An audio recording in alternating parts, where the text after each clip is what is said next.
Hey everybody, welcome to Journey Through the Generations.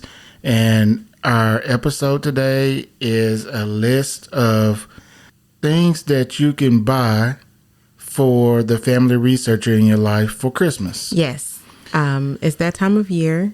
So everybody's thinking about, when am I going to buy this person? What does this person need?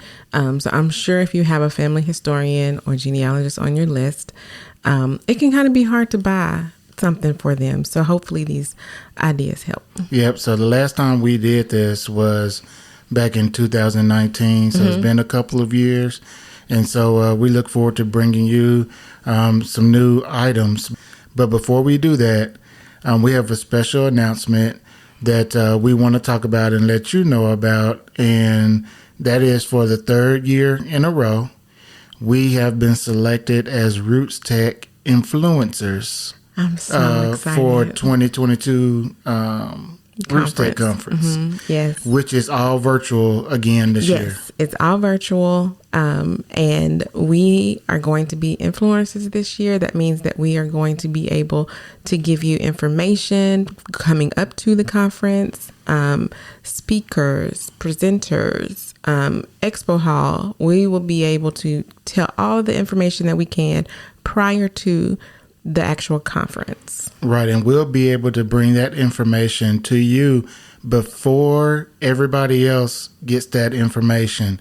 So be sure that you follow us on all of our social media. You're listening to the podcast, reading Trisha's blog. All that information will be in the episode notes down in the description of this episode. And we appreciate you guys for tuning in and keeping up with us while we talk about Roots Tech. Yeah, we're super excited about it. Absolutely. All right, so let's get into some gift giving ideas. You ready? Yes. All right, let's go. Okay. Number one, what you got? I have, and I will just give you a disclaimer. This year's list is stuff that I've actually been utilizing this year. I haven't been doing that much research, but these are things that I have been using. So first time And before you start, again, another disclaimer. We aren't sponsored by any of these companies or groups or whatever. This is totally our own thoughts and ideas and what we feel like would be beneficial to you. Yes. All right. So now let's go. My first one is archival supplies or archival gift card. I personally have used Gaylord Archives website to be able to find photo boxes, document covers, record storage, scrapbooks that you can actually use where the pictures don't deteriorate over time with that plastic film over it. They have media storage for your DVDs. If you haven't put your VHS or cassettes on DVDs or on your computer, you can have those kind of things for storage.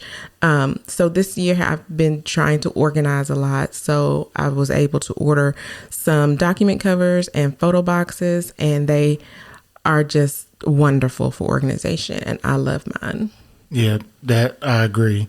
And Gaylord can get pretty pricey. Yes. So what you might want to do instead for my first one is a gift card to an office supply store. Right. And so you can find maybe cheaper organizational materials there as well. Right. And so you definitely want to look into that if Gaylord is not your cup of tea. Correct. And so you still have other options too. Oh yeah, that's just one. People can buy.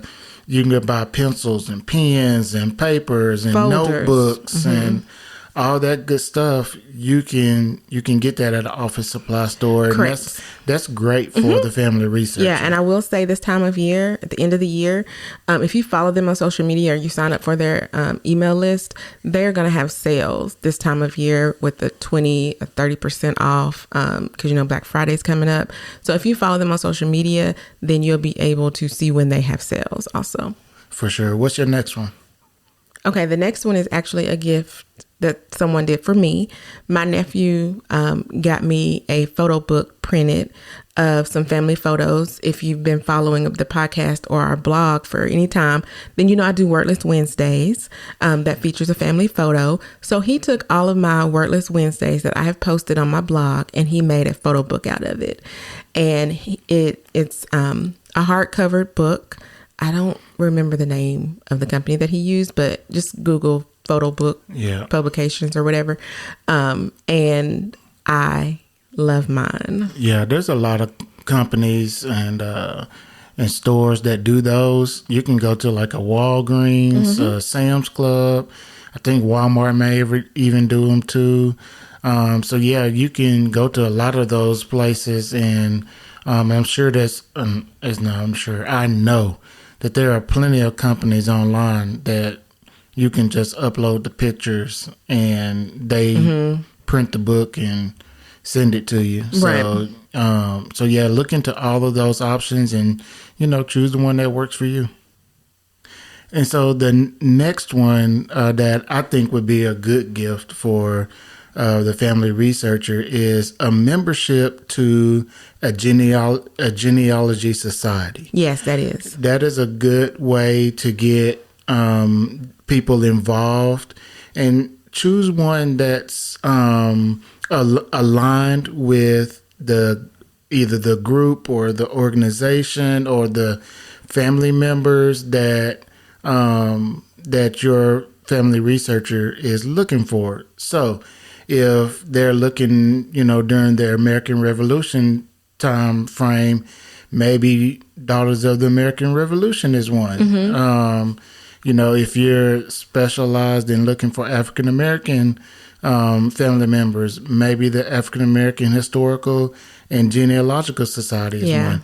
So look at some of those different ones, align the membership to what the researcher is looking for, and get them a membership for a year, and then let them decide at the end of the year if they would like to renew or not. Yeah, that's a really good one for a beginner, because I know a lot of times beginners don't think about societies like that. Yeah, there's so many benefits of doing that. They offer classes, and there's conferences, and a lot of them, some of the bigger ones for sure, have research information. Right. So, and you make those connections with people. And don't just think on a national level, because you could have state societies. For sure, yeah. Like I'm a member of the Arkansas Genealogical Society. So yeah, that's a really, really good one. Yeah. All right, what's next? Next on my list is something that I actually, again, purchased this year. I got a personalized monogrammed family history binder, and it has tabs in it for your family group sheets, your pedigree charts, your military records, anything you can name. It has a tab for it. And I did this specifically for my lineage. So it has me, my parents, my grandparents, my great grandparents. So this binder is just about us. Now, I have other binders that are for, my whole research, but this one is specifically for my descendants of me. And there's some, there's places that you can get that. Oh, but where did you get yours? I got mine off of Etsy. Oh, okay. I don't remember the shop name, but it just says Trisha Mays Cummins Family History Binder, and it's a maroon color, and the monogramming is in gold, and it's that soft plush binder material. It's not that hard plastic, so it looks really professional.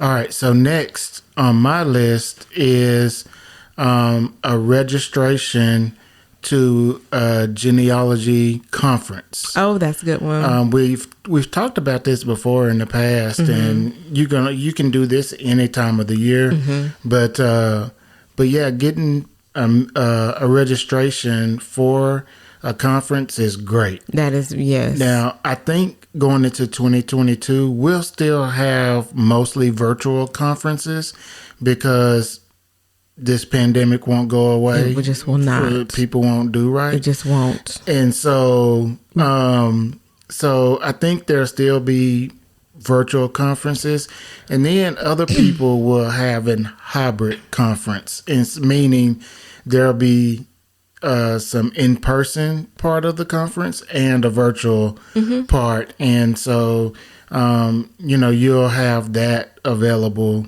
as well. So really good conference. There's some really good conferences out there.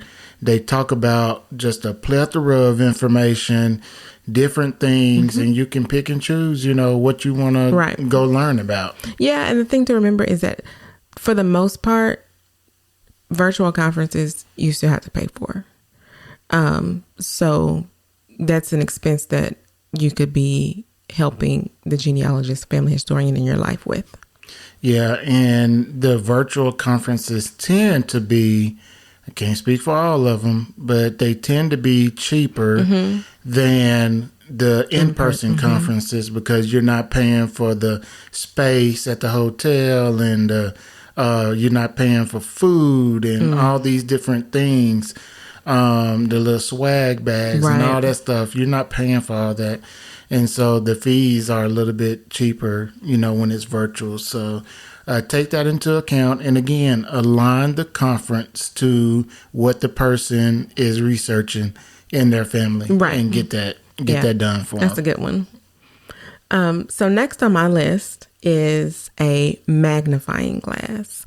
Now that's odd. Now, is it? Yeah, I mean, to me, it makes sense, but I don't think it's one of those things that people think about. Right. So, like I said, I've been doing a lot of organizing and looking at records, re-looking at records, and I have tons of pictures that I'm going through, especially for my Wordless Wednesdays. So the magnifying glass has come in so handy when I'm looking at pictures and trying to find the person that I know is in the picture, but it's like a group picture. And this is a picture from the 30s or 40s. So I'm able to use the magnifying glass and be able to see it better, and I can pick out my relative. Or also on documents, when I'm reading documents, because I don't know if you remember, but we cleaned out my ancestral home. So I've got a lot of records from the 30s and 40s that are handwritten, that are on paper, that have been stored for a long time. So I'm able to use the magnifying glass to get a better look at the words, to be able to know exactly whose record this is, the date that it says, the month, and all that information. So my magnifying glass has come in handy. And I think if I were able to find one with the light on it, I would get that for you and put that in your stocking. Yeah, because I need it. I need that light. Yeah, you use the light a lot. Yeah, and I use the light from my phone, so that would actually be good. So that's a good one. All right, so I think my next one is a really popular topic in genealogy, and that's books or information on DNA. Oh, that's a good one. So there's a couple of books out there that are very popular. I think one is called, Genealogy in Practice or something like that. That sounds familiar. I think you actually have it. I think we bought it for a class or something. And so there's several DNA books out there. There's definitely some experts out there, like a Shannon Christmas. Yes. He can tell you all about DNA. Yes, he can. But if you're like me, you don't remember all that stuff from high school, and so you might need a refresher on how genetics works. And so, and then it takes it, of course, several steps further to explain to you how you and another person can be related because of these different chromosomes and numbers and all that good stuff. So that's going to be a really important part of a family researcher's journey if they decide to go, all out, research, right? It's going to be really important to know that information and not to rely on information you get on Ancestry and what's the other one? My Heritage. My Heritage, 23andMe, whatever, any of those.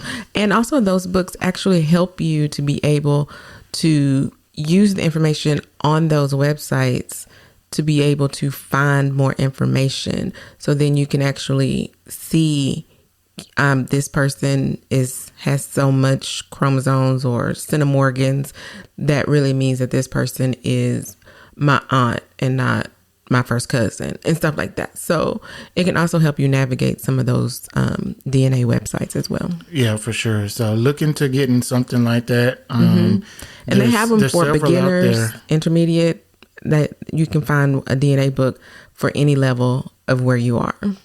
So next on my list is to be able to get home movies that are VHS and put them on a digital platform or get them converted to a DVD or something like that. Again, I've been cleaning out ancestral homes for the last year. So I have been able to find some VHS tapes of our family from the 80s and 90s. And I plan to get those transferred to digital form as well. So if you have those home movies, then that would be a great gift for the family historian to be able to have those files and be able to, utilize them for their research and just to have. Yeah, and I think that's a really good idea. I think everybody should do that.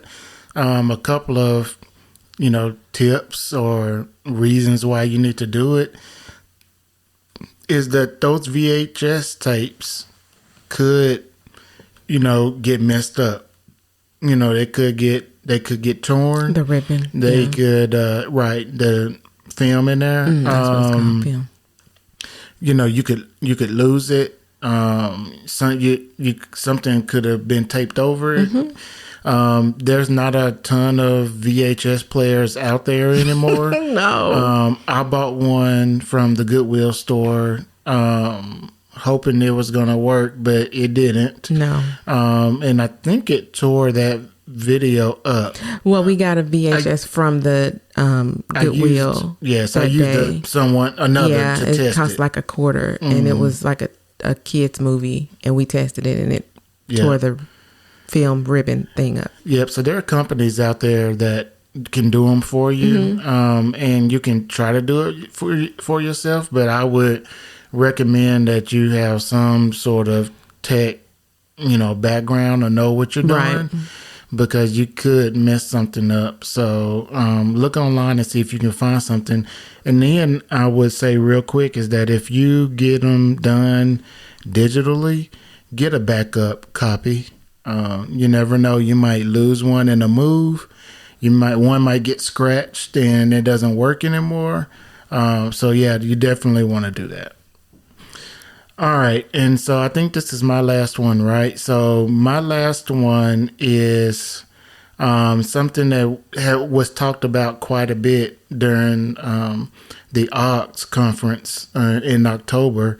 And that's building a cemetery research kit. Oh, that's a good one. If you have someone who has to go out to cemeteries doing research and things like that, it's building a kit for them. So, putting together a pen, paper, a bucket, mops. There's this cleaner, a headstone cleaner that I just learned about in October, which I'm getting some. I think if I remember right, it's called D2, and it can clean headstones, especially older ones.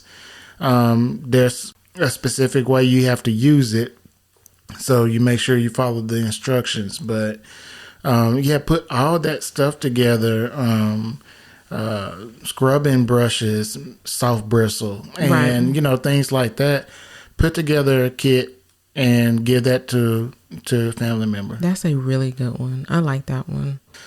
So I think that's it. You didn't have any more, did you? I don't have any more. But talk about the sales and everything that goes on, because this episode comes out the week before Black Friday. So let's talk about some of those things. Okay, so right off the top of my head, I know, genetic DNA kits are going to be on sale this time of year. So we have the Ancestry, the 23andMe. For those of you who want to do the health screening, that was definitely an option. It's going to be on sale. The MyHeritage, Family Tree DNA, all of the DNA companies are going to have some sort of sale. You think about education wise when you, this time of year with the genealogist, family historian, and one is Legacy Tree Webinars, and they have a yearly subscription to their webinars, and you can watch all the webinars that you want, from, DNA to methodology to court records to specific, Spanish records, African American records. They have all of these, and they're going to have a sale sometime by the end of the year. So catch that one. And then you have the subscriptions to, your Ancestry, your MyHeritage, to the Genealogy Bank for newspapers, newspaper.com. They're all going to have that 20-30% off this time of year as well. So my suggestion, like I said earlier, is to go and follow all of these companies. Anything that you want to do, genealogy wise, buy, just like you would for anything else, Bath and Body Works, Victoria's Secret, follow them on social media. They are going to post any of their sales that they're going to have, and then that you'll know when it's going to be. And for these companies, you don't actually have to get out for Black Friday. You can do it all online. Mm-hmm. So yes, follow them on social media, go to their websites, sign up for their email list, and get all the information that you can, because they have sales throughout the year as well. While we're saying this is a Christmas list, this is really a list for any time, anniversary, birthday, I love you, I want to get you something. So if you're following them on social media, then you always know when they're having a sale. Good advice, good list. We tried to, bring you a lot of different items, some a little bit more pricier, some that are budget friendly. So we hope that we were able to give you a few ideas to help you find Christmas gifts for the family researcher in your life. So if you want to see, you can't see it. If you want to listen to the episode from 2019, it has a few other things, gift ideas that we did not talk about today. Right. So go back and listen to that. I'll try to remember to provide a link in the description for that. And I think that's it, right? Yeah. All right. So we appreciate you guys for listening.